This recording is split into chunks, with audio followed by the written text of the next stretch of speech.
तो आजकल लोग मर्डर कर रहे हैं, क्राइम्स कर रहे हैं, ब्लैकमेलिंग कर रहे हैं, अपोजिट जेंडर वालों को हरेस कर रहे हैं, प्रॉपर्टीज टेक ओवर करने की प्लानिंग कर रहे हैं, हर चीज को कम्युनल बना रहे हैं और पॉलिटिक्स तो भर भर के कर रहे हैं। अब तो एक ट्रेंड सा बन गया है कि हर रोज कोई ना कोई हमारे पास केस आता रहता है। कभी एक निर्भया का केस आया था, कभी एक ये हाथरस वाला केस आया था और अभी एक श्रद्धा वाला केस आ गया। बट इतने सारे इंसिडेंट्स होने से कुछ फर्क नहीं पड़ता है, क्योंकि हमारा ज़मीर, हमारी इंसानियत सोई हुई है। हर बार कैंडल मार्च निकालने से या फिर सीबीआई की टीम बैठा देने से कुछ नहीं होने वाला। चाहे योगी मोदी की गवर्नमेंट हो या फिर कोई भी आ जाए, चाहे तो कितना भी अच्छा लीडर आ जाए, एक चीज आपको माननी पड़ेगी कि आप लोगों को नहीं बदल सकते, खासकर की पावर दिखाकर या फिर एक्सटर्नली फोर्स कर।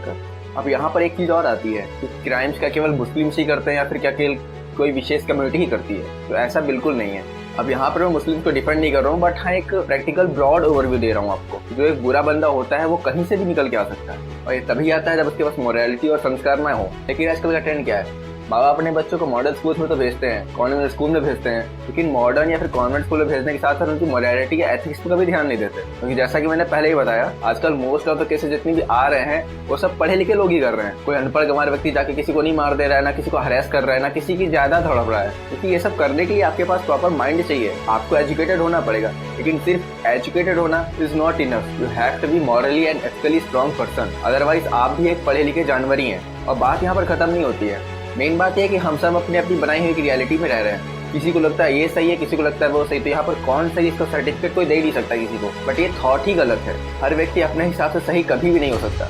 ऐसी सिचुएशन में या फिर ऐसी सिचुएशंस को समझने के लिए हमेशा एक बड़े या फिर क्या एक ब्रॉड पॉइंट ऑफ व्यू की जरूरत पड़ती है। लेकिन चूंकि आजकल लोग सेल्फ सेंटर्ड इतने हो गए, सेल्फ ऑब्सेस्ड इतने लोग हो गए हैं कि लोग खुद से ज्यादा कुछ सोचते ही नहीं है। खुद की नीड है तो रिलेशनशिप में आना है, खुद की नीड है तो किसी को धोखा दे देना है, खुद की नीड है तो फ्रेंडशिप करनी है, अगर खुद की नीड है तो समझौता भी करना है।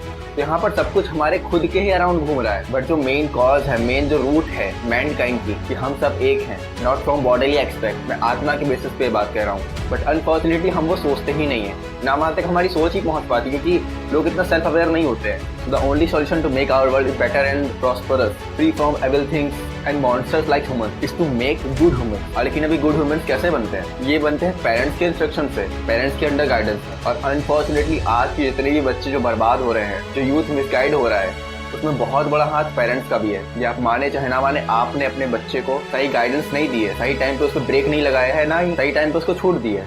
और ये चीज़ें जितनी जल्दी एक्सेप्ट कर ली जाए उतनी जल्दी बेहतर हों।